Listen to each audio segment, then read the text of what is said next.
Good evening. Thank you for joining us tonight for this Mayoral Candidates Forum. Both the crowd in the room and the folks who will be watching this on television.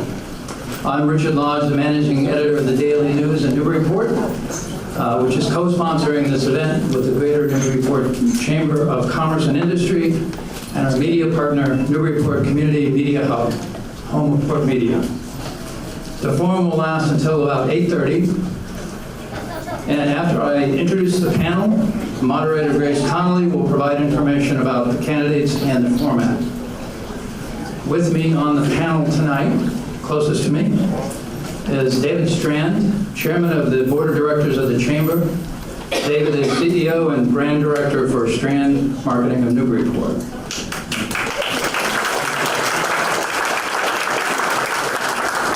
Next to David is Mark Goldstein. He is President and CEO of Anna Jake's Hospital. And at the end of the table is Margaret Denner. Margaret is a Newburyport High School senior.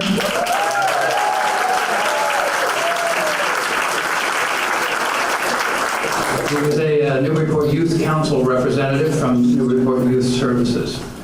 This year will be her first opportunity to vote.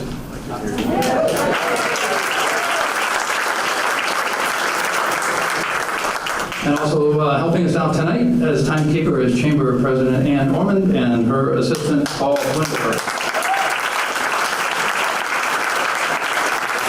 And just a quick reminder that the preliminary election is next Tuesday, September 19th, after which two of these candidates will continue into the general election in November. And now, Attorney Grace Connolly, tonight's moderator.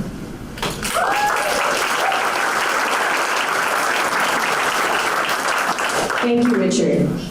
Well, good evening, and can everybody hear well from the podium? Yes. Okay, good. I want to thank the Daily News, the Greater Newburyport Chamber of Commerce and Industry, and the Greater Newburyport Community Media Hub, NCM Hub, the home of PortMedia, for sponsoring tonight's event. I also want to thank the staff at the Senior Community Center for providing us with this great venue.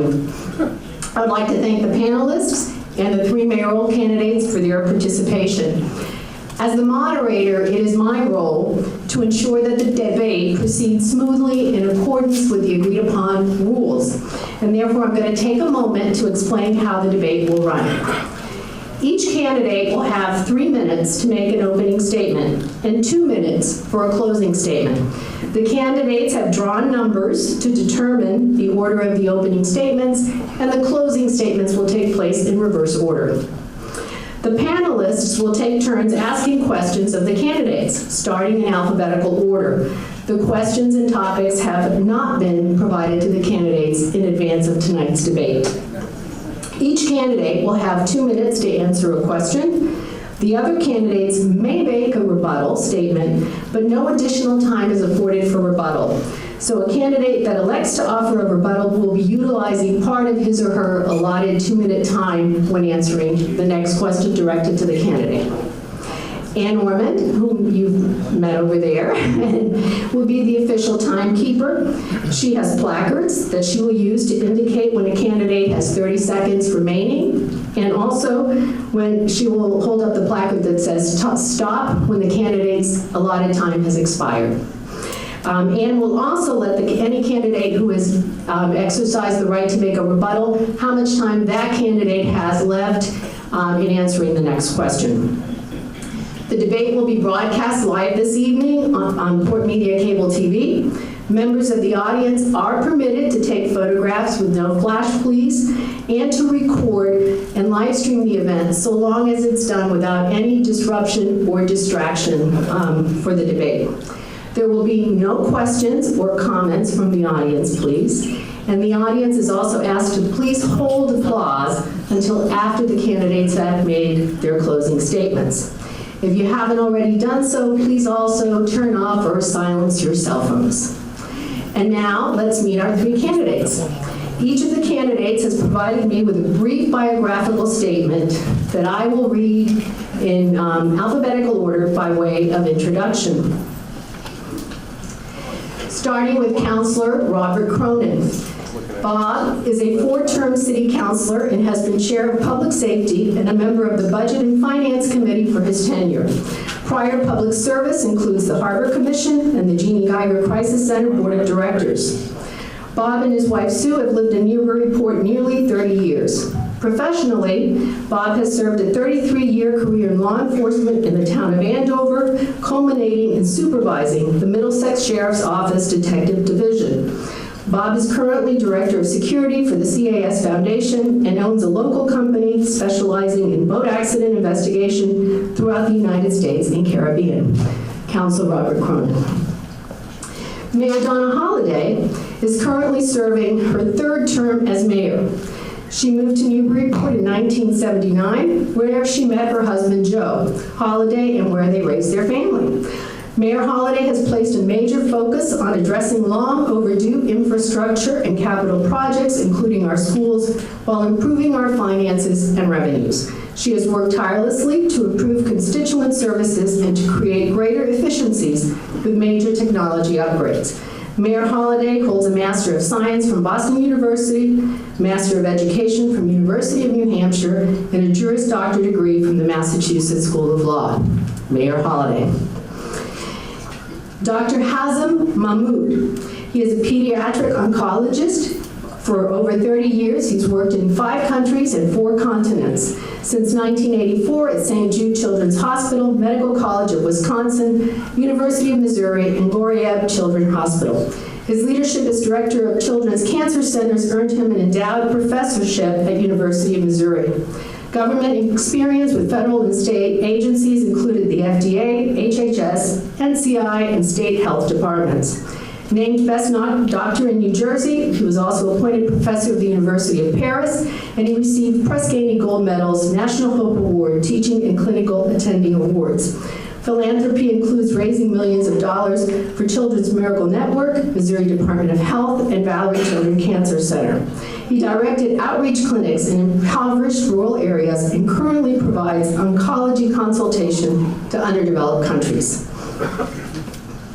Dr. Mahmoud. And now, pursuant to the order selected, each candidate will have the opportunity to make a 3-minute opening statement. We're going to start with Dr. Mahmoud, to be followed by Mayor Holaday, and then by Councilor Cronin. Dr. Mahmoud, you get to go first. Thank you very much. My sincere thanks and gratitude to the sponsors, the moderator, and panelists, and the residents of Newburyport for taking the time to come to the page. In 2002, my wife and I moved back to Newburyport as it was Pam's childhood dream to live in Newburyport after a long productive career across the country. As a physician leader, my stellar administrative skills are recognized nationally and internationally, of leading teams of dozens of multidisciplinary medical staff and successfully managing budgets of tens of millions of dollars. However, the 3 paramount issues in my career were quality of care and life of our children with cancer, properly and wisely managing budgets and revenues, and most important, patient safety. These 3 pillars are the similar foundations of my campaign that I will deliver, as I have done in the past 23 years. Quality of life of our residents, which with Newburyport residents will be able to measure according to known indicators and evidence-based assessment that there is improvement in their quality of life. To put an end to the exuberant tax increases and irrational, out-of-control spending without any scientific studies, as we have seen in the past 2 years, many erratic and irrational decisions. Public safety of traffic, roads, crosswalks, sidewalks, and infrastructure, including water and sewer. In regards to government affairs experience and transparency, my records and accomplishment speaks volume about it, rather than political cliches or slogans that we hear. And all these details are on my website. Thank you very much. Thank you, Mayor Holaday. Thank you to the Daily News, the Chamber, PortMedia, and our distinguished panel for organizing and participating in this mayoral debate. I also would like to thank my fellow candidates for agreeing to meet and to answer questions from our voters. Healthy debate helps our residents really understand what we as candidates have to offer and what is at stake. There are many new residents in our city, and I wanted to take a few minutes to share with you how I came to office. I grew up in Marblehead, so it's easy to see how I fell in love with another beautiful, historic seaport community, Newburyport. I moved here in 1979 after completing my first master's and was hired at 10 Center Street while sending out resumes. It was at 10 Center Street where I met my soulmate and the love of my life, Joe Holaday. We just celebrated 34 years of marriage. We raised our 2 boys, PJ and Jared here, who attended kindergarten through 12th grade in our school system. After moving here, I spent over 20 years supporting adults with disabilities, focusing on transitioning people out of mental health facilities and large state institutions. I became a senior manager at Turning Point here in Newburyport, overseeing over 25 programs and supervising 250 staff. From there, I needed a new challenge, so I entered law school and began working at Middlesex Community College as a resource development specialist, developing new programs, workforce training programs, school partnerships, international programs, as well as teaching. It was at this juncture, a group of women approached me and encouraged me to run for the Newburyport City Council. It was a wonderful experience to serve as a city councilor and share budget and finance.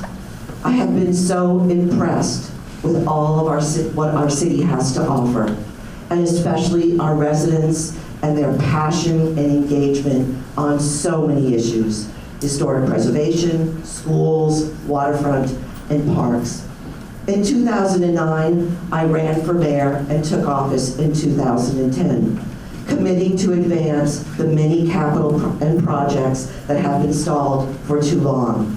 I was also determined to improve the culture at City Hall, to improve communication between departments and between the mayor's office and the city council, to make sure that you, our residents, receive the best service from your local government that the city has to offer.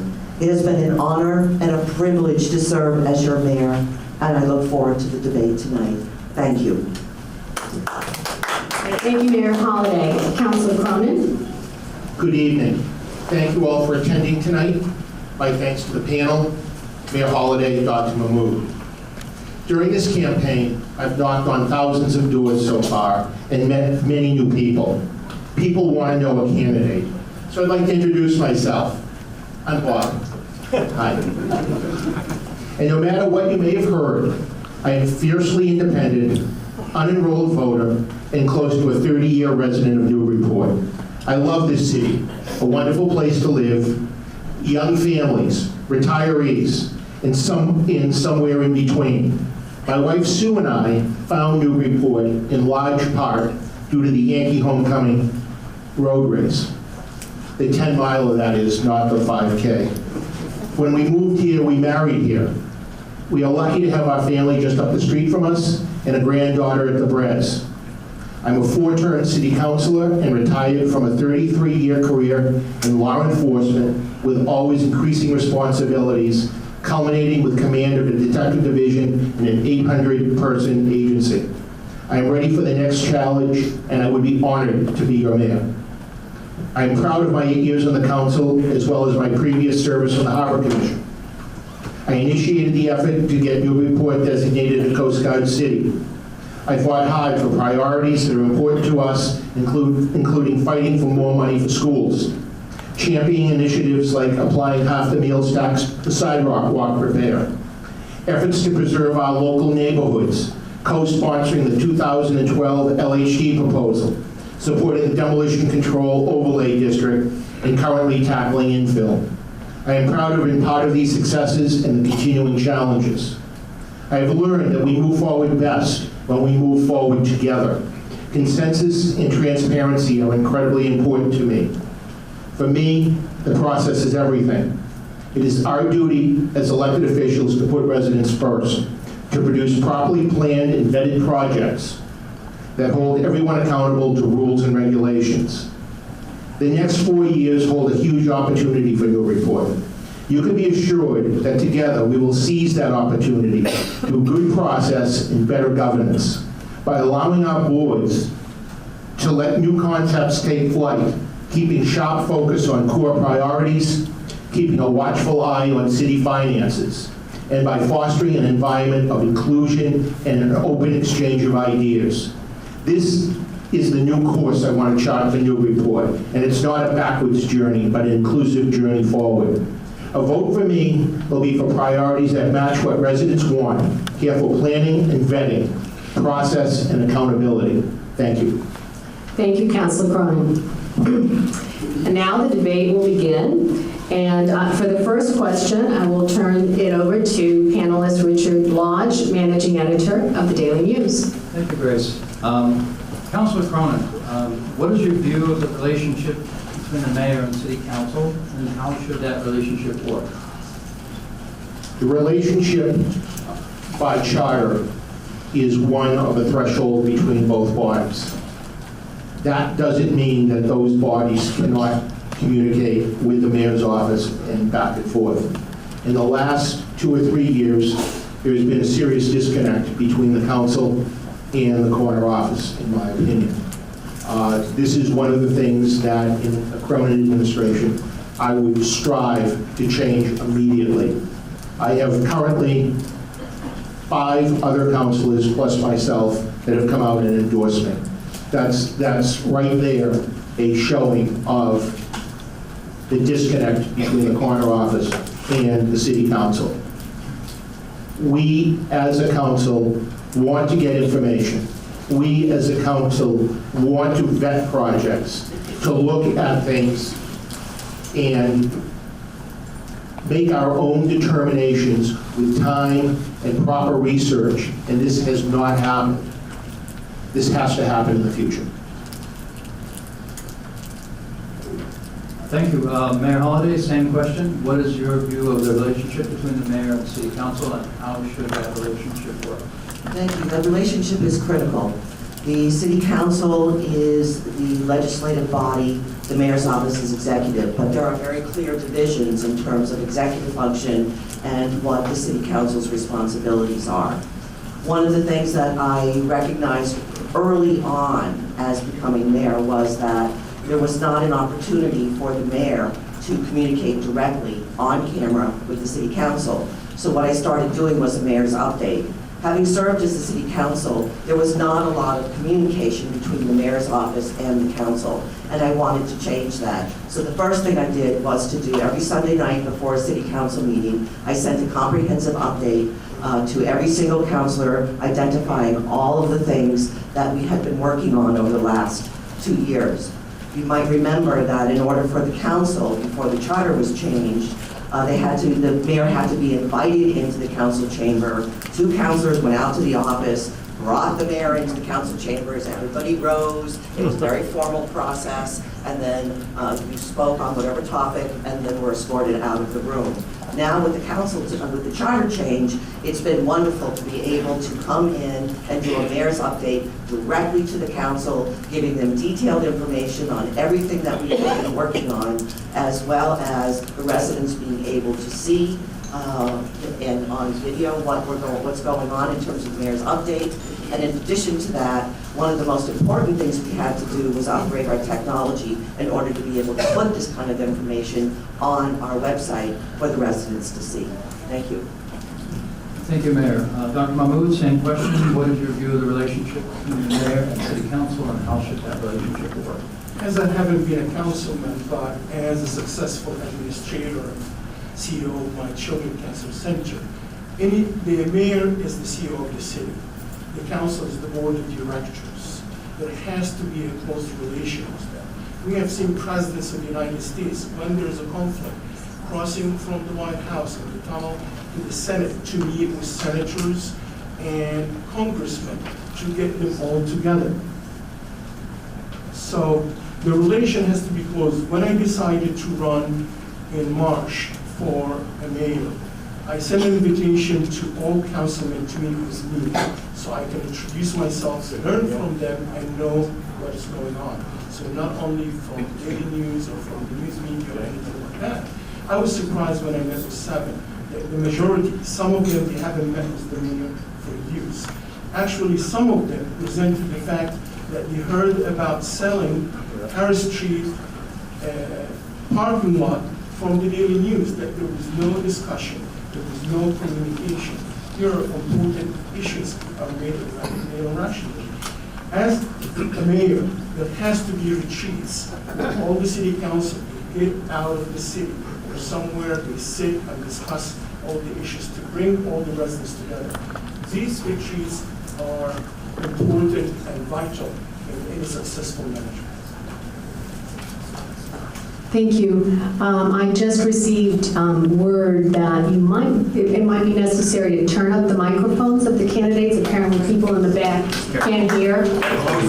I'll recommend that they just get a little closer to the microphone. Or speak closer into the microphone. The secret here is it should be as close as an ice cream.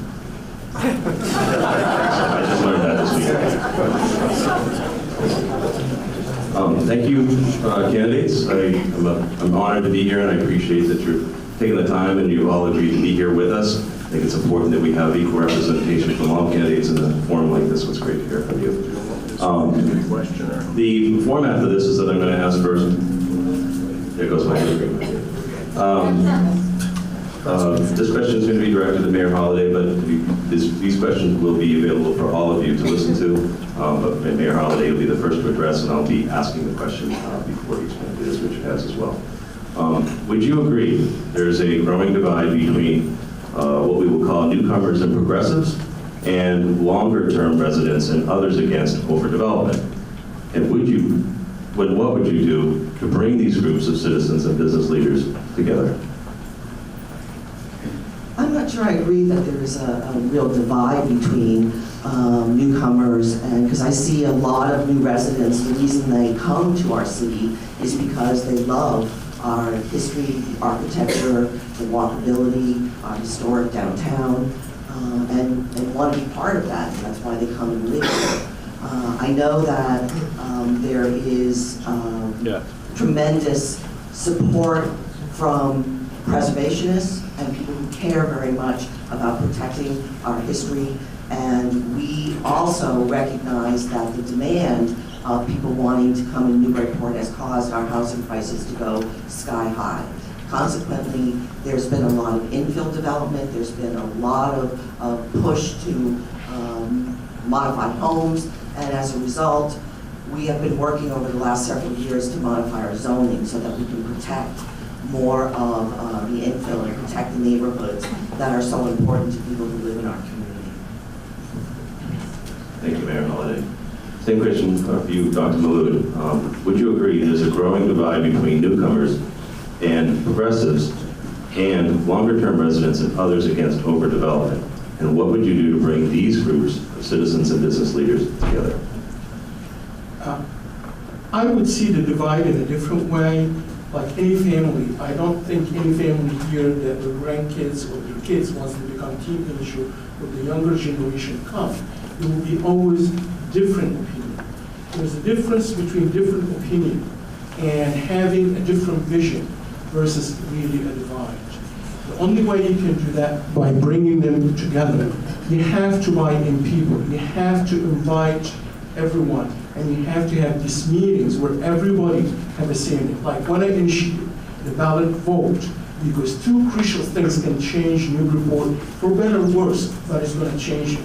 And we are, as citizens and residents, we could not say for such important issues our say. I think that's very difficult to swallow, that we cannot have our democratic votes. The same thing, when you think divide of overdevelopment, we have to study not like all these decisions or businesses or projects done halfway, or they have to be done a second time or a third time, like the Spofford Circle. You have to sit with them and look at overdevelopment. What are the fundamentals of the problem? First, is there a problem? Why is it? And how can we curb it to the benefit of the newcomers and the people? For example, affordable housing is not only for the poor. Affordable housing for elderly, that they're fourth and fifth generation, that living on a limited budget or fixed budget, is by building homes that we can afford $300,000 instead of every home knocked down or infill and you put it in $1 million. We have to balance that. And without dialogue and discussion, the divide will continue. Thank you, Dr. Mahmoud. Same question for you, Councilor Cronin. Thank you. Be happy to answer. Would you like me to repeat the question, or do you think you know? I'm good, thank you. No problem. The idea that there are winners and losers, or us versus them, in this community really has to come to an abrupt halt. Just the mere talking about this is clear that there is an issue that needs to be addressed. Walking around, you hear our seniors. They're not only concerned, they're worried about taxes and about water and sewer bills that are escalating out of control. The taxes in Newburyport in the last 8 years have gone up 38%. The state average is only 26%. That's worrisome, and it should be worrisome to people in government. We have to worry about our younger families that are coming into the town, into the community, or want to stay here as 1 or 2 children become 3 or 4 children. We have to improve our schools, we have to be inclusive, and we have to bring everybody to the table. So at the end of the day, we walk away as a community and not walk away as newbies versus oldies, or us versus them, or winners versus losers. That is not the Newburyport way. The Newburyport way is coming together, discussing an issue, coming up with a consensus, and then moving forward.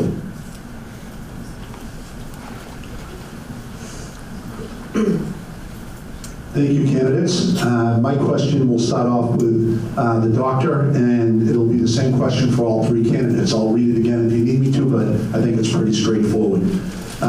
We all know about our beautiful historic downtown and the important role that plays in our community. Also, the industrial park and business park is a major factor for Newburyport. Specifically, Doctor, what plans do you have to invest in our business and industrial park? First, historic downtown. I lived in the 1970s when Prince Charles was handed all the projects downtown London, and people wanted to live bigger, like New York City or like California. And he decided to preserve most of the Thames and subsequent the Thames become like the industrial park, where you can see all these new developments as skyscrapers. The same thing in Newburyport. We cannot go and see homes being demolished and they're historical like the 1690, and then we say we're going to charge you $10,000. This is incomprehensible. Now, to come to the industrial park, there are a lot of technology in the state and out of state. I lived in Tennessee and I lived in Missouri, where they managed to get Japanese and German BMW in the South, and we got all this car manufacturing moving from Europe, from Mexico here, because the governors had the vision and the dialogue with this. Industrial park doesn't have to be the word industrial. There's a lot of technology in the Massachusetts and inside New England that talking to this company and bringing them in, whether in the United States from abroad, because there are Europeans, like I mentioned, with car makers like BMW and Mercedes, they would love to come and find a niche here or towns, because you know that Boston is mostly one of the most technological towns in the country.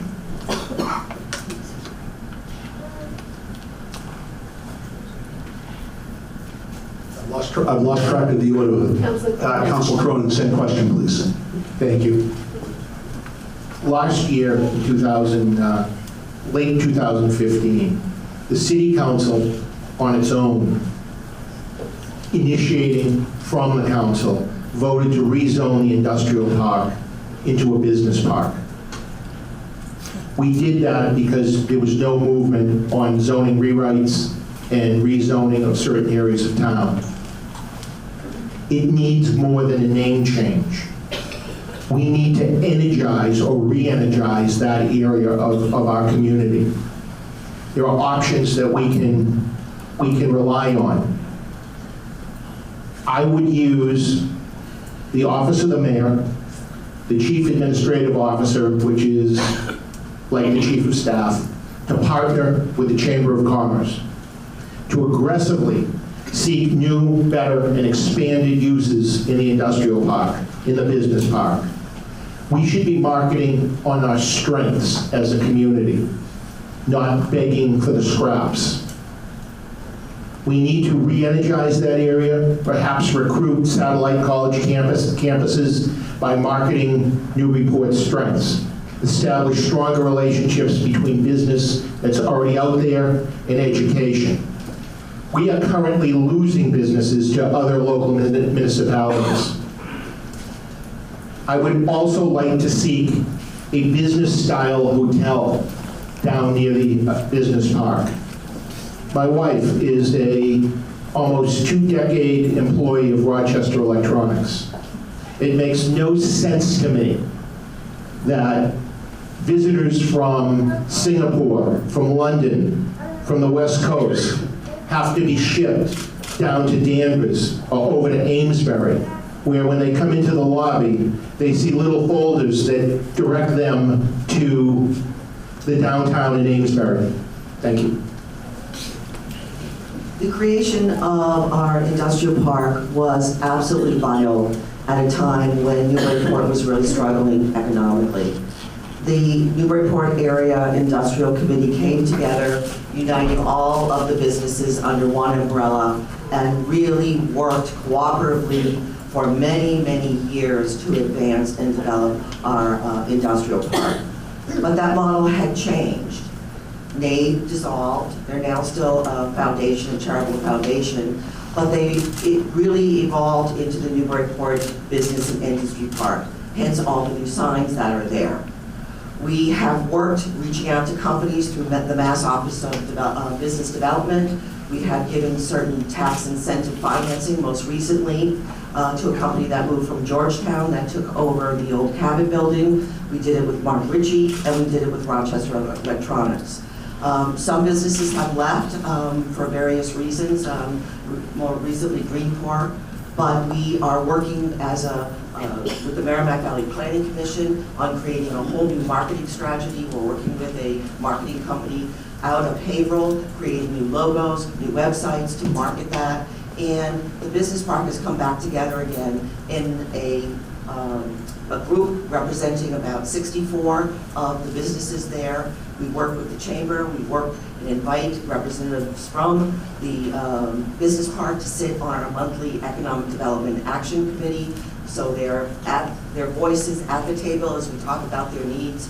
One of the things that is critical is some of the infrastructure in the business park, which has to improve. But unfortunately, we receive only about $520,000 a year in Chapter 90 money on roads and sidewalks. But with support of the council, we were able to look at the drainage issues on Malcolm Point, and that project will be advancing. It's under engineering design now. So we do as much as we can each year in terms of infrastructure, and we continue to unite the groups, working with the chamber and the mayor's office. Hello. So as a young adult in Newburyport, I know that my friends and I really enjoy going downtown. My question is, how do you plan to build a positive relationship between business owners and the Newburyport youth? This is for Councilor Robert. Thank you. The downtown area is always a magnet for after-school activities. The waterfront is a magnet for everybody. I see no impediments to creating jobs, creating activities, and creating a vibrant youth in the downtown, in our NRA park, in our waterfront park, in street. We've made vast improvements there. With council support, we have a splash park for younger youth. My granddaughter loves it. So to me, the downtown has been a very positive experience for my family, for youth in the community. Certainly there are times when there are issues, as there were maybe 3 or 4 summers ago. Those are the exception, in my opinion, and not the rule. And I think working with the Chamber and with Youth Services and Andy Egmont, who is a great resource, we can solve any issues that arise and continue to move forward as a community. Mayor Holaday, how do you plan to build a positive relationship between business owners and the Newburyport youth? I think we have made a lot of gains in terms of the relationship between the business owners and our youth. I agree with Councilor Cronin that Andy Egmont, who came in to run Youth Services about 10 years ago, has done a magnificent job, and the Youth Commission itself, in terms of being available to meet, have face-to-face dialogues.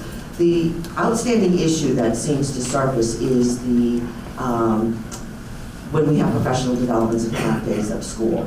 And that's when there's a whole mass of youth that go to the downtown. And that, we've talked to the superintendent, we've met with the chamber, we've talked to retailers, and we've discussed as a school committee trying to do some more options for youth after school on those half days. But one of the things that we're trying this year, which I think will make a real difference, is those professional days and half days have now been moved to Friday afternoons, as opposed to Tuesday or Wednesday or Thursday.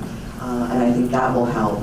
I think that the Youth Commission plays a really vital role in terms of sitting down face-to-face and meeting with retailers through the chamber. They have a very strong group and be able to continue the dialogue. We have made advances and improvements to the downtown. You don't see the kinds of hangout at the Ridgedale that used to be many years ago. In Street, with the improvements in cutting down the turrets, improving the lighting, bringing back the fountain, has made a tremendous difference. And I know our retailers also need they need employment from our youth. And as you go into any of the restaurants and any of the smaller businesses, we see a lot of youth working there. So we just build on the things that we've started over the last couple of years and continue the dialogue. And I think we'll continue to improve those relationships. Dr. Mahmoud. Thank you. The partnership between businesses and youth is very important. And that's how you develop their dreams. You have kids that when they're in high school, I want to be a doctor, or a nurse, or a fireman, or a police.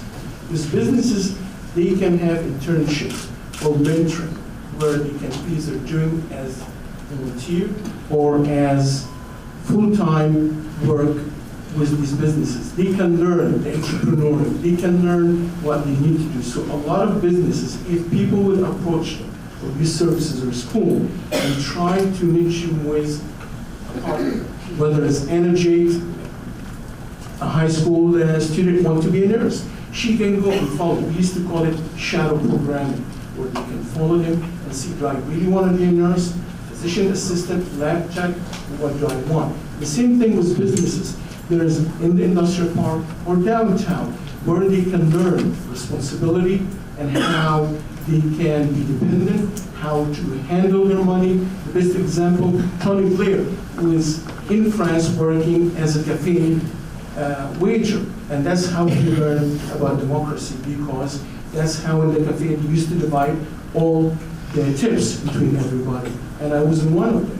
So here is the example. You get the youth, instead of doing other curriculum, they have to think, what do they want for their career, and you partner with them. With businesses, like I said, in the hospital, or even having after-school educational programs where you can bring advisors about jobs. Job market is ever-changing now and challenging. And we know what are the jobs that are wanted now, they're not going to be the ones that you can get a job 5 years or 10 years from now. Mayor Holaday, how is Newburyport doing in terms of the city's financial health, and what would you do differently in another term to strengthen the city's finances while holding down taxes for residents? This is an area that was absolutely critical when I took office, and one of the first things I did was to create a very strong finance team. And because we had such a long list of capital needs that had been identified in our master plan and things that were failing, we had to address all of these projects. So We've sat down and put together a very comprehensive capital improvement plan that we have been able to fund and move many projects forward. We also have been able to look at introducing a few new revenue streams. That included the downtown paid parking, and that included the meals tax. We also need to look at the possibility of additional revenue streams because this year was a perfect example. Our local aid from the state was a negative 6.2%. So we are really on our own in terms of being able to take care of what our city needs. And we have been able to do a lot of that within our operating budget and within our bond capacity. We've created comprehensive financial policies, and we also have invested $425,000 into our outstanding pension liabilities. All of these moves have been reviewed by Standard & Poor, which gave the city a AAA bond rating. We are only one of 5 cities in the Commonwealth that have a AAA bond rating that helps us with our bonding and our interest rates. We have to continue that course, but we have finished dealing with most of the major infrastructure needs that had to be taken care of. So at this point, we need to look at additional revenue streams, and we need to continue to hold the line on our spending as we go forward now that we've completed so many of the capital needs and maintain our AAA bond rating. Dr. Mahmoud, same question? Can I recite something I wrote as a letter to the editor in Daily News? There is a misconception about AAA rating by S&P and Moody's. It's exactly like your score. You take a second mortgage in your house, your score goes up. You take a third mortgage, your FICO score goes up, as long as you're paying. But the day you cannot pay your mortgage or your bond, you will be bankrupt. Like happened in Michigan, happened in Greece, happened in Iceland. All these countries had AAA plus Moody's and S&P. And once a crisis happens and they cannot deal with it, it goes down. The bonding and how much taxes you keep increasing or revenues, that's how your AAA goes the rating. So that's why we're having infill, because we keep taking bonding, which is like mortgaging your home, and we keep putting infill so we can show Moody's and S&P that we have been increasing our tax base, so they will keep increasing us. Should be any economic crisis, that will hurt. The AAA will be a -F. So now to go to the state of the health. I sent to Eastern Manning just to learn as a simple. Can you give me the last 10 years spreadsheet? What are the revenues every year? What are the expenditure? How many bonds? And how were the total? Today we cannot get this information. And there are a lot of projects that we talk about financial health, but we look at Sportford Circle that costs over $1 million. We look that we're going to spend money to build a tourist information center. While bigger cities, even Martha's Vineyard is a small shack when you get out in Vineyard Haven, 1,000 people a day. Is there a business plan? Do we know how many tourists went to that shack and asked for information before we go spend all that money? Thank you, Councilor Cronin. Same question? Thank you. When Mayor Holaday took office in 2010, we had approximately $4.2 million in bond debt service. We're now up about $8.2 million in bond debt service. I will readily say that some of that was voted on by all of us here when we supported this building and the new school next door, as well as redoing the Knock Middle School. But a AAA bond rating, our success is for one reason and one reason alone. And unless you're sitting on an NC, look to your left and look to your right, because the people that are paying the freight are the taxpayers in this room. It's very easy to continue to spiral up or chase a tail like a dog does. because as Dr. Mahmoud just said, that is what we are doing. What we are doing is to continue this unfettered building to meet our bond obligations. We keep raising taxes. We're looking for new revenue streams. That's a code word. We're looking for new taxes. We're looking for more ways to get money, and it can't be on the backs of residents anymore. We have to move forward, but we have to move forward with a plan. And right now, today, I do not see a strong economic plan in our future. And that has to be developed, and that has to be implemented, and it has to be done in the next administration. Thank you. Dr. Mahmoud, you get this one first. And this is one of the dandies for the night. This one includes both garage and waterfront. Building on my earlier question about a divide, there are things we're divided about, but I think there are things we can certainly agree that we are not divided about, which is that we want to get cars off the waterfront so that we can create an open waterfront park and an expanded waterfront park. Some subtleties of what we may do with the fringes and so forth is still to be worked out, but I think we can agree that that is something we all are in agreement on. However, the question is framed as this: garage or no garage? And if you're against building a garage, how do you propose moving cars off the waterfront to expand the waterfront park, something residents say they want?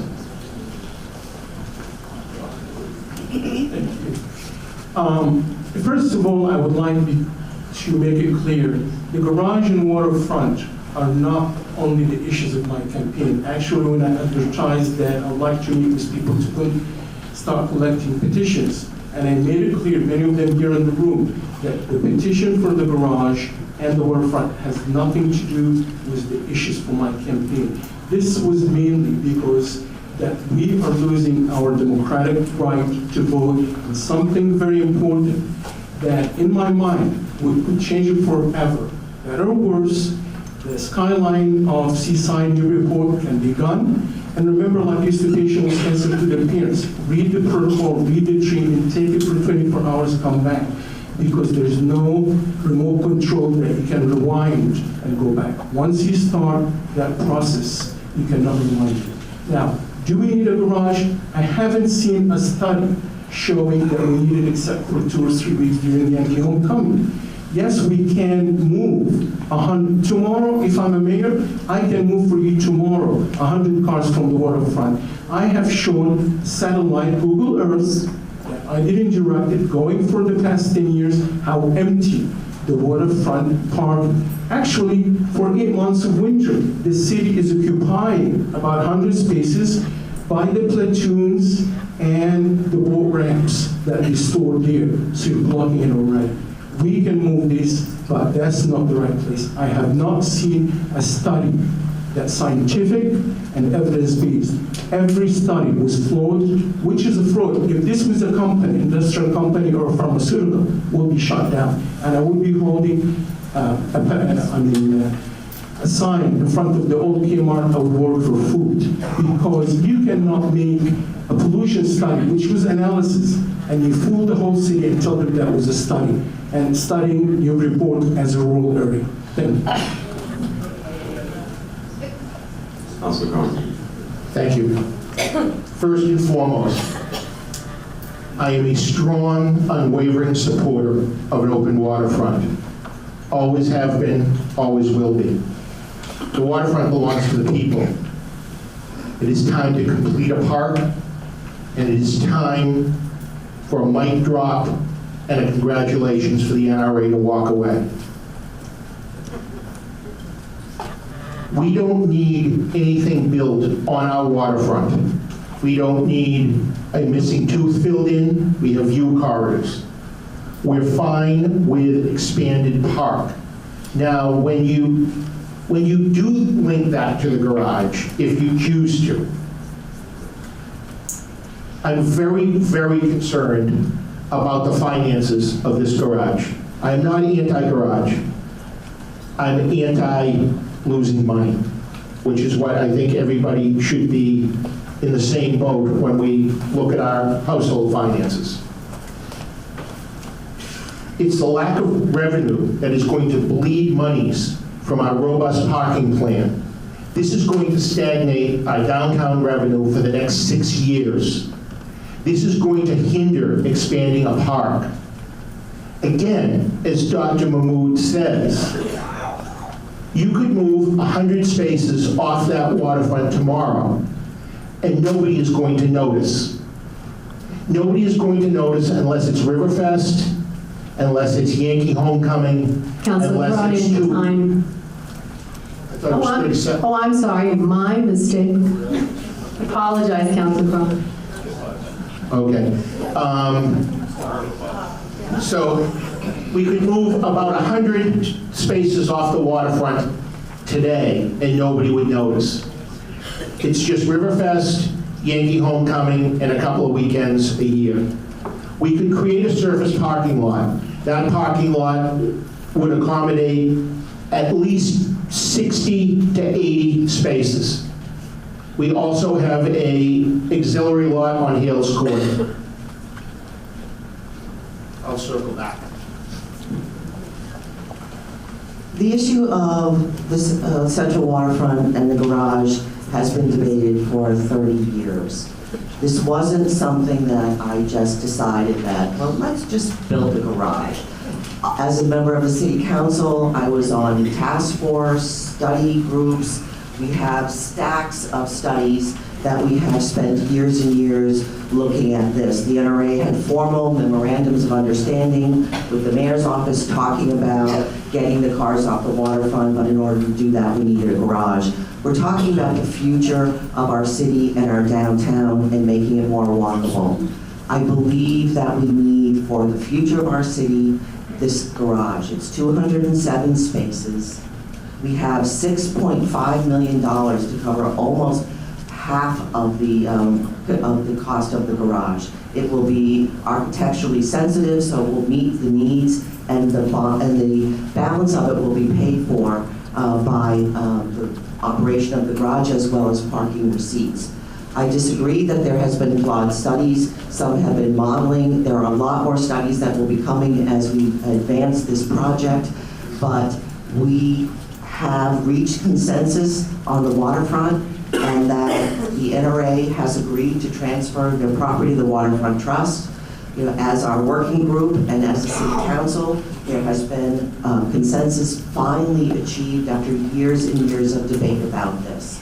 And it's really important that we move this project forward, get more cars off the waterfront, and I see those parking lots being in great demand on the waterfront once there's a park and once there's picked up. We have to not let cars filter into our residential neighborhoods, and this is a way of preventing that from happening. Thank you, candidates. I do want to remind you all that you have the opportunity to offer a rebuttal if you'd like to. You will be giving up time in answering your next question. Does anybody have any rebuttal that you'd like to share now? Dr. Mahmoud? Yes, I would, for fact checks, I would urge everybody to look at the last mayoral debate 4 years ago between Dick Sullivan and Mayor Holaday. Because the mayor said for 30 years, 10 years, this has been going on for that site. Dick Sullivan proposed the garage at Merrimack and Titco. Mayor Holaday said no, it would be at Lombardy because Next State Energy is going to build the hotel. I would urge you to look at the debate to find the facts. Now, to come at the pollution, for example, the mayor still denying that was fraud. It is, because there's a huge difference between a study and analysis. That was an analysis.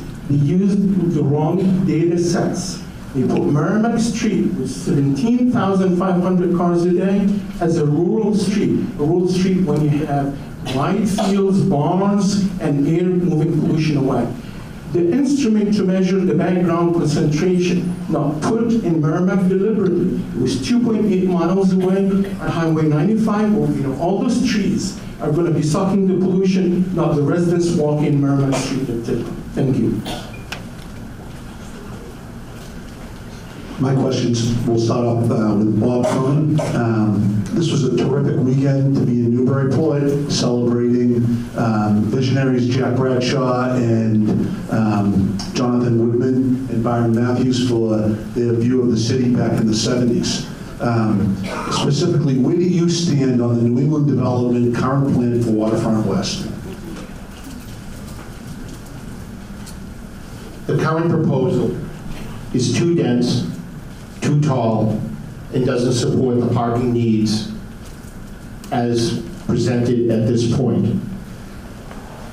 Those are observations of a mayoral candidate, not of a city councilor.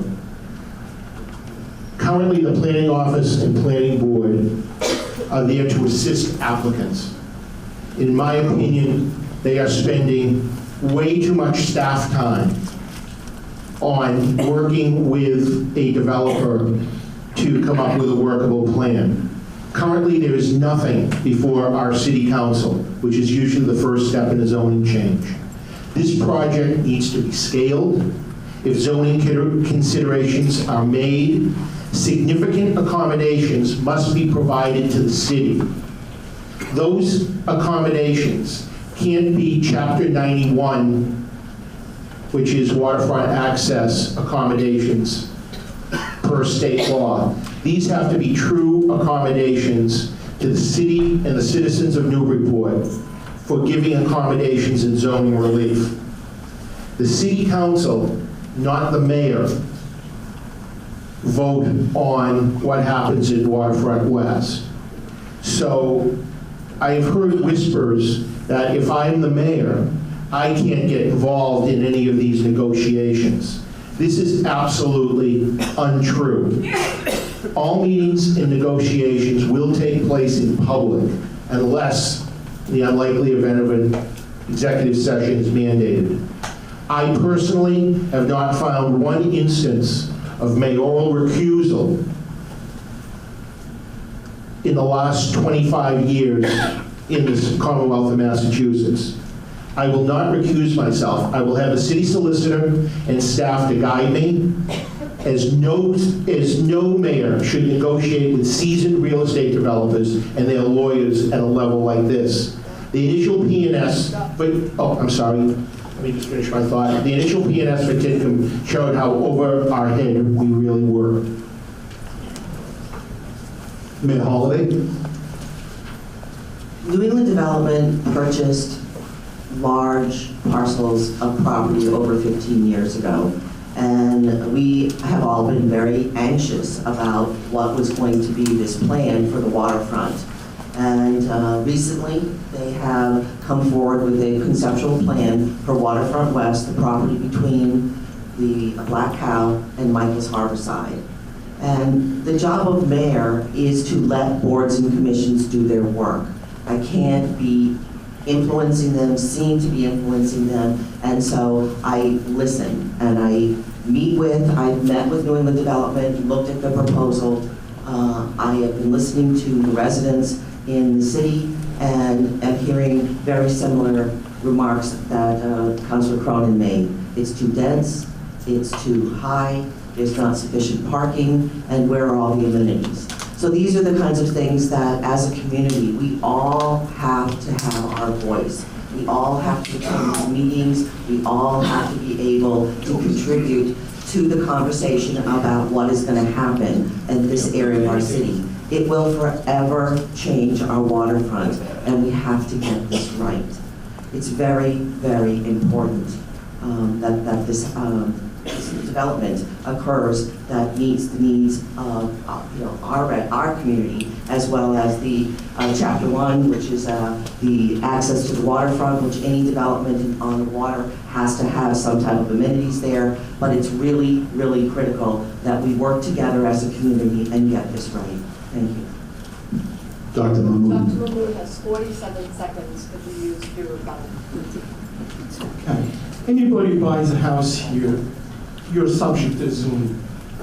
When you buy the land, you're allowed 2 stories, then you have to abide with it. You cannot go and say, well, let me build it 4 because I can change the zoning because it's going to look beautiful and I can afford it.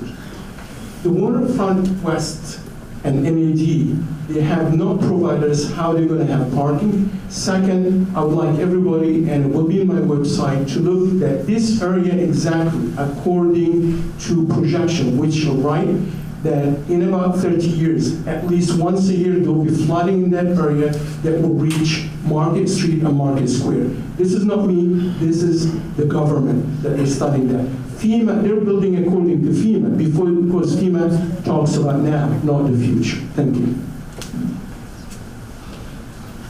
Mayor Holaday, what would you like to see done with the former Brown School, and how would you, as a mayor, make that happen? That's an excellent question. Youth Services has had a lot of transitions over the last year, starting at City Hall, and then they moved over to Kelly School, and then all the problems there, and then moving over to Brown School. They found a home there, and I think that their census and numbers have significantly increased. So it's clear that this program is working for the community and working for the youth. So we have this as a surplus building. We put out an RFP. We've received 3 bids. We've had 2 counselors sit on the review. We're asking the bidders to give us additional information. We see this as either a lease or sell with some affordable housing and some either rental or condos, keeping it small, the neighborhood small. And one of the things that we're asking of the developers is that they in turn fix up youth services in exchange for the building. And so this could be a real win-win for youth services as well as for us to upgrade the Brown School. The bones of this building are really good. It's not like the Kelly School where we had a lot of structural issues there, even though this is a like 1920s building. So the bones are good of this building, so the renovations could be very exciting in terms of moving this project forward fairly quickly. I'm hoping that we will have a decision on which developer will be selected within the next, probably 4 to 6 weeks, and then we will, present the information to the public. Dr.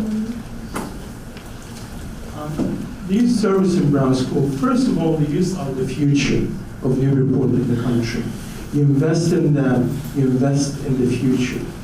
And before we decide on the Brown School and the youth service, as a physician, if I come to the CEO of a hospital and I said I want to do that, or the CEO would hear about it in the daily news, or I say I'm going to decide in closed doors as happened before here, I'll be fired.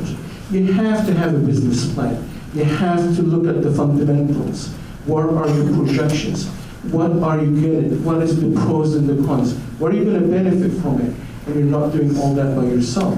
You have also to invite the abutters because they live there, and also all the surrounding areas. So everything when you decide on it, you have to have fundamentals, and you have to have everything studies, so you don't end up like the sewer plant that you find, oh, I needed 20% because there was overhead. Or you have to keep doing a project once and twice and 3 times to get it done right. So regarding the Brown School, all the stakeholders in a public meeting, they have to be there, and all the discussion about the pros and the cons, what are the benefits, what are the risks, what are the alternatives.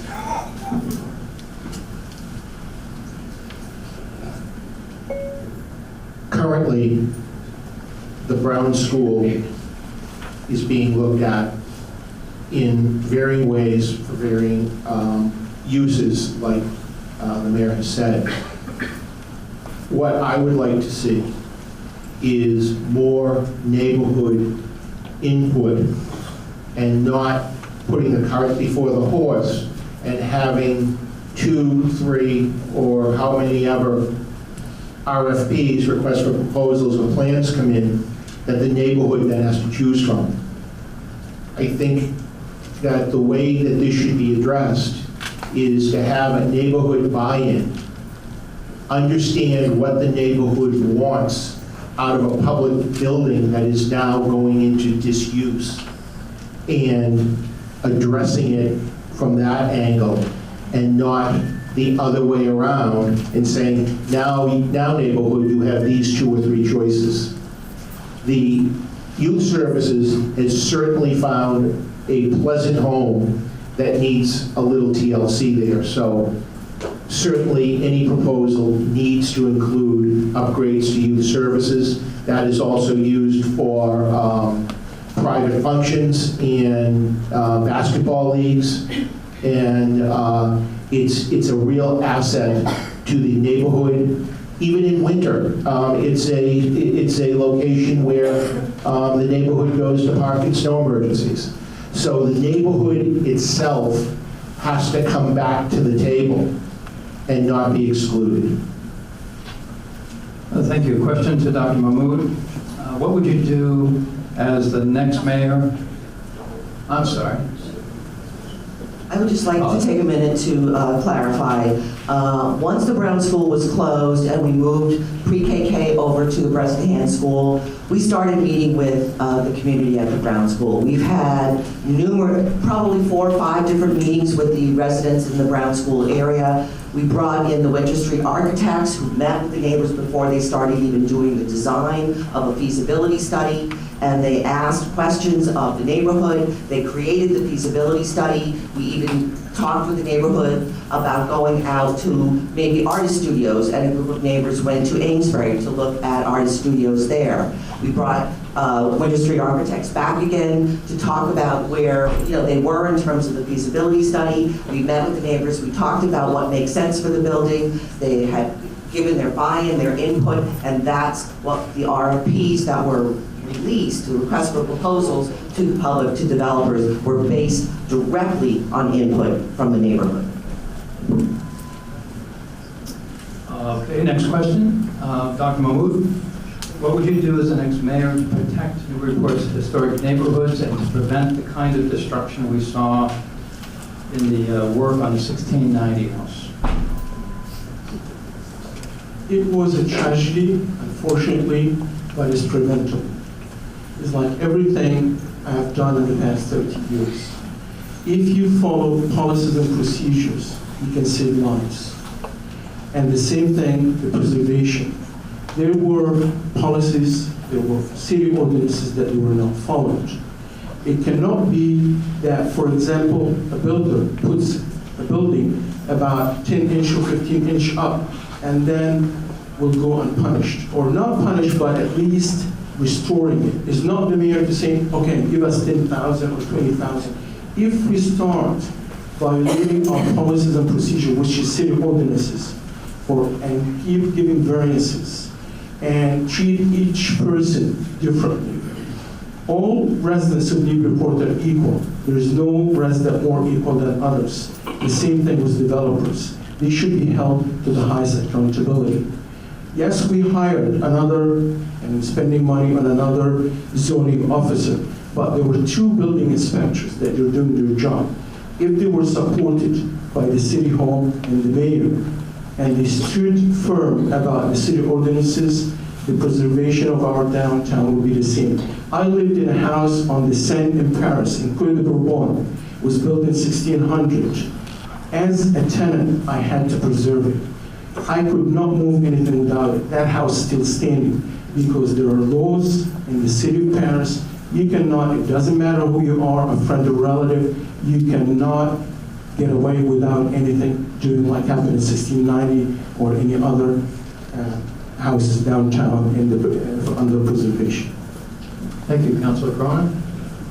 Thank you. As I said in my opening, in 2012, I had sponsored an LHD initiative with then Councilor Katie Ives. Unfortunately, at that time, we did not find consensus on the LHD or the 3 brokered compromises that I had suggested, which were expanding the Fruit Street Historic District, improving on a demo delay, and a demo control overlay district. Those were all 2012 initiatives. Fast forward to 2014, and the City Council finally passed a demolition control overlay district, which I happily supported. Actually, the DCOD preamble mentions by name Mayor Holiday's zoning rewrite, but to date, from 2014, we've had 0 zoning rewrites. Councilors have taken to writing their own adopting zoning ordinance without the help of the mayor. We've done downtown overlay, we've done sidewalks, we've proposed infill preventive ordinances. We've included making the industrial park more viable, as we mentioned before, by turning it into a business park. In 2015, we voted to close a loophole with the ZBA and change the two-family housing definition to protect our historic neighborhoods. Currently, in the last 13 months, we have lost 6 historic, modest-sized homes in the historic area that are under 2,000 square feet by expansion, by variance. There's another one pending right now. These are the things that have to be stopped. The 1690 house was an absolute tragedy. $40,000, $25,000, it's pay to sin. That's what we are doing. Mayor Holaday? Mayor Holaday has 1 minute. It's really unfortunate that the local historic district failed, and Councilor Cronin voted down. And I just want to be sure, even though he sponsored it, he did not vote for the local historic district. And that was really unfortunate. And we even tried modifying it so many times to try and get it down to what I refer to as the LHD, the Light Local Historic District. This was really important to protect properties on High Street, really important. And we have to figure out a way to do something different. But one of the things that we are doing right now is that we have a part-time zoning enforcement officer, and this position is really needed because we don't have a tremendous amount of staff at City Hall. We have a building commissioner, building inspector, but we need a person who is going to be the liaison between advisory opinions from the Historic Commission, the ZBA, and to ensure that every step of the way through that development, that whatever those decisions are in terms of preserving the historic properties happen. Councilor Cronin, very well. Thank you. There was never any city council LHD vote, ever. The LHD vote was received and filed and never voted on. The mayor's participation in the LHD was, please take your signs down. That was the leadership we got. Well, this question should lighten the mood. A majority of Massachusetts voters approved legalization of recreational marijuana. Where should a retail marijuana store be located in the city of Newburyport?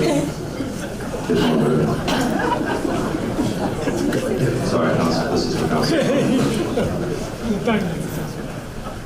Currently, we have a, let us call it a marijuana overlay district in the industrial park. It's particularly for medical marijuana, and we have not addressed any recreational dispensary locations. There certainly should be a community buy-in.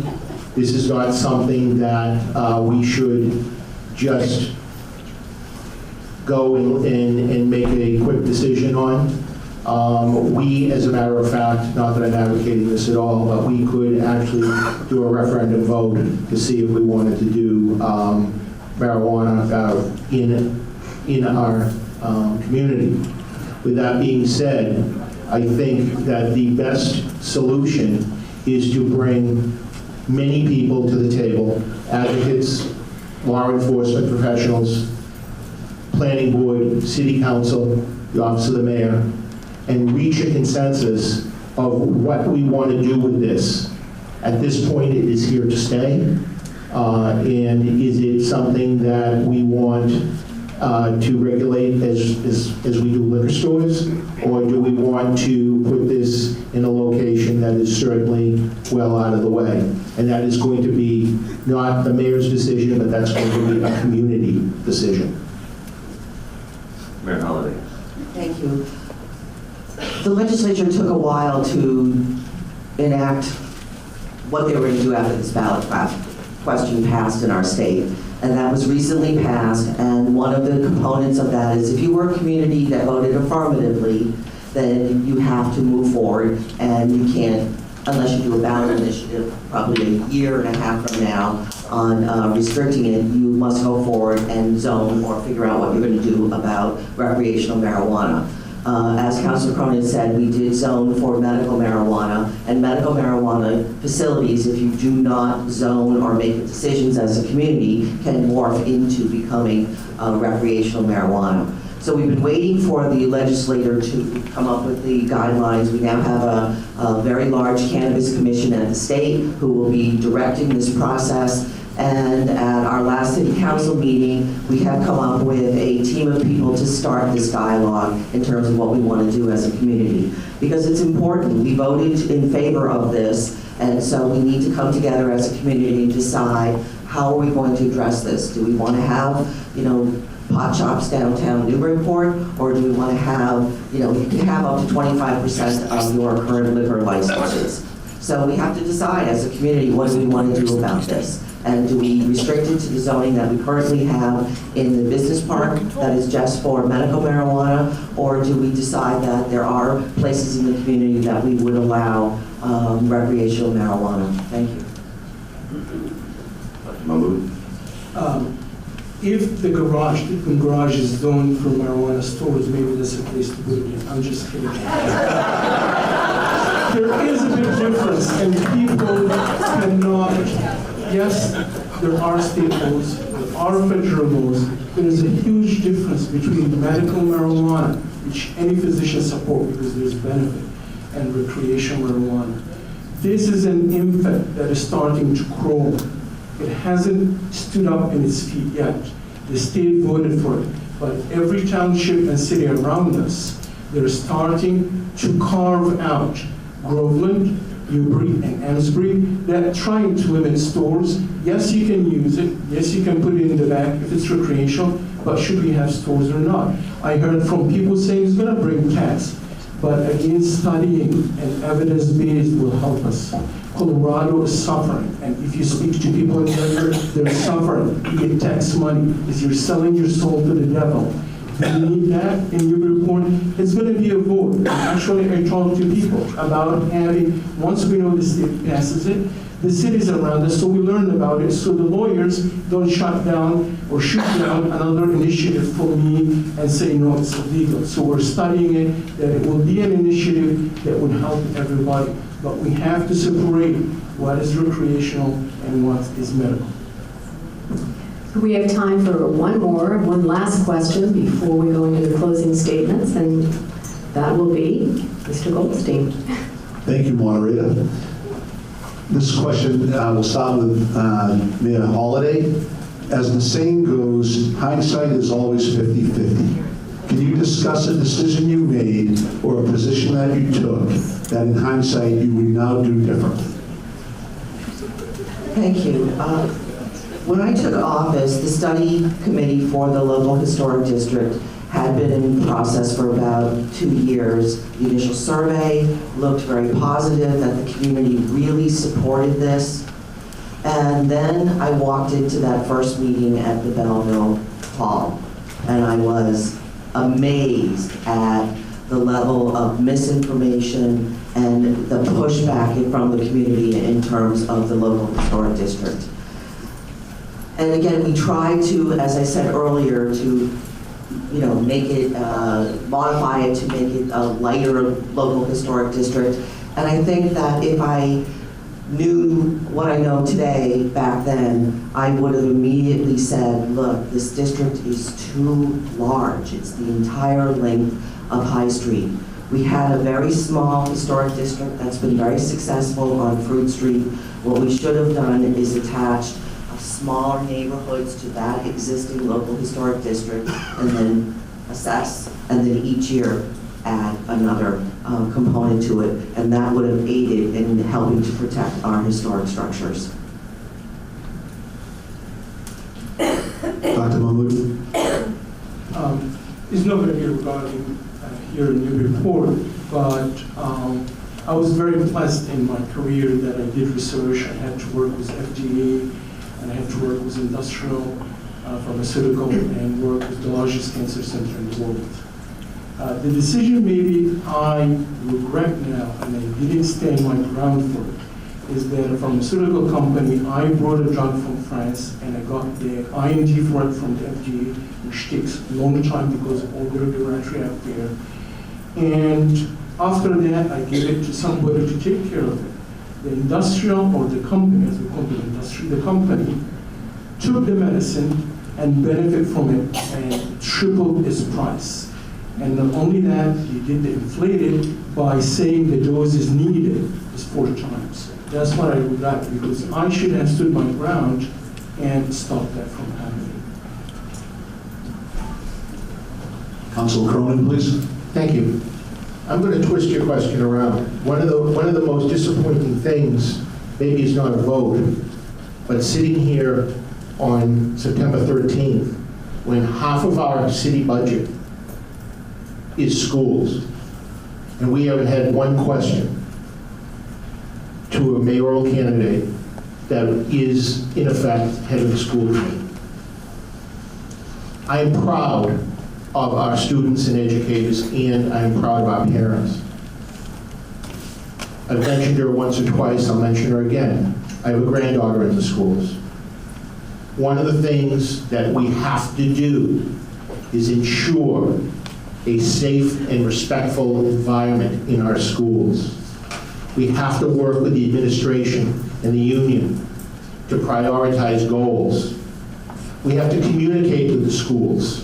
When I say that, September 13th, we have a mayoral debate. Is school open houses tonight? School parents aren't here. We need, as a community, to come together, to work as parents, as teachers, as students, as citizens. Our communication is lacking. Our school councils are underutilized, are not listened to. Parents feel marginalized. I was in a meeting right here about 6 months ago, and at that meeting, every parent that spoke, not prompted, felt as though they weren't listened to by the schools. We have to improve that. Special education component of our schools. We have to create a school council that also includes special education parents. And then finally, Martha's Vineyard is presently seeking a tax on ferry service. We can do the same here and think out of the box to fund our schools properly.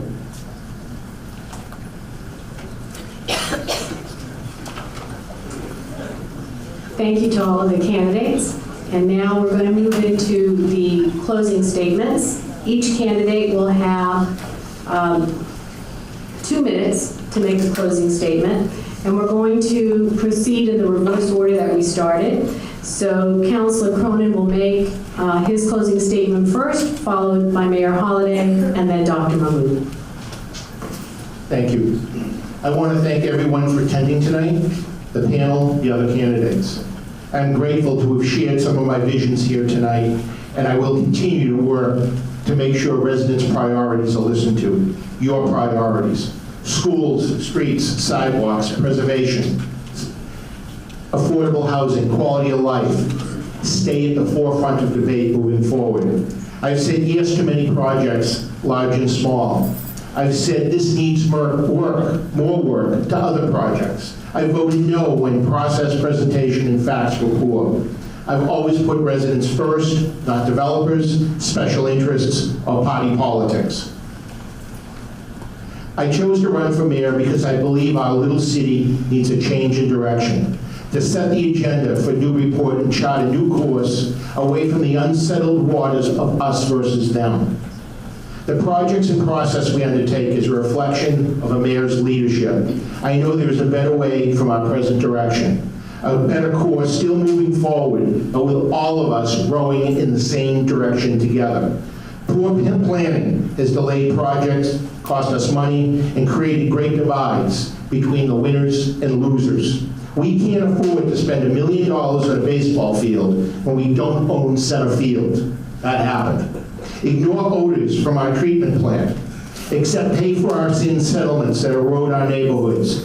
and treat our most precious resources, our employees and retirees, like numbers on a spreadsheet trying to seize control of their health care. Residents deserve better. As mayor, I pledge progress and transparency that will be the standard. I will focus on a short list of important priorities, including a waterfront park free from commercial development. I am the candidate to deliver the change Newburyport needs and take us forward together. I ask for your support and your vote on September 19th. Mayor Holaday? Thank you for the opportunity to discuss and debate many issues that are important to our residents, as evidenced by your questions tonight. But I ask you now to think back to 2010. With our failing infrastructure, critical capital and school needs, antiquated IT, unplayable fields, and so much more. The remaining question that I put before the voters: has the past nearly 8 years brought major advances to our city and improvement to our quality of life?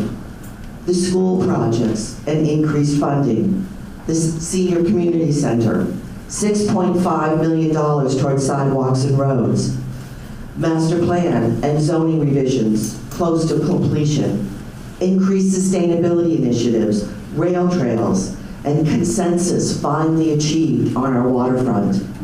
We made all of these advances, excluding the schools and the senior center debt exclusion, within our operating budget and bonding capacity and achieving a AAA bond rating, but also maximizing grant programs.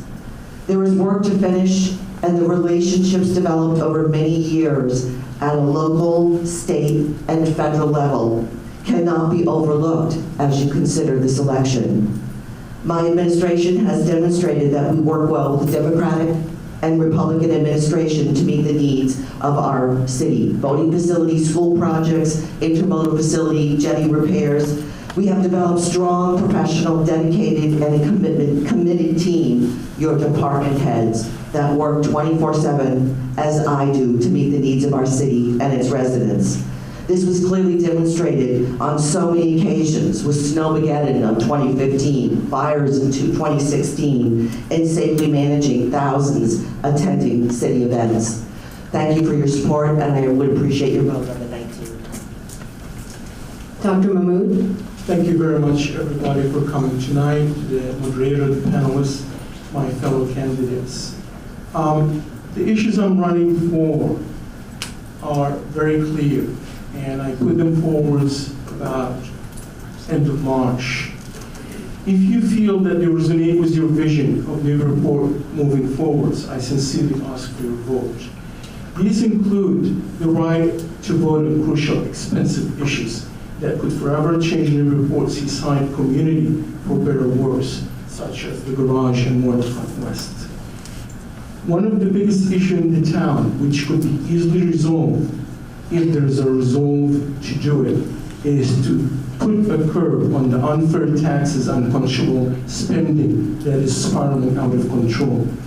The quality of life of our residents and equitable, affordable housing, not for the few elite of our retirees and elderly with fixed income and budgets. When was I going with my wife to get for the ballot the petition? It broke our hearts to see how many elderly that they had to sell their homes and move because they had to decide between buying medicine and food or paying for their taxes. That's unconscionable. The quality of life will be able to measure it. It's not a cliche or political slogan like others do. There are measures and indicators that we can easily find. Public safety, for a person to die crossing a road is too many. And the city didn't do anything for 6 months till another person, and then they put Band-Aids, they painted that stopped white. Upgrading our school to meet the ever-changing and challenging job market, that's important. The technology is outdated in our high school. Safe water supply and adequate, efficient sewer system, and end to the infill that is outpacing our infrastructure with regards to roads or sidewalks or water and sewer. Thank you. Thank you very much to all of the candidates.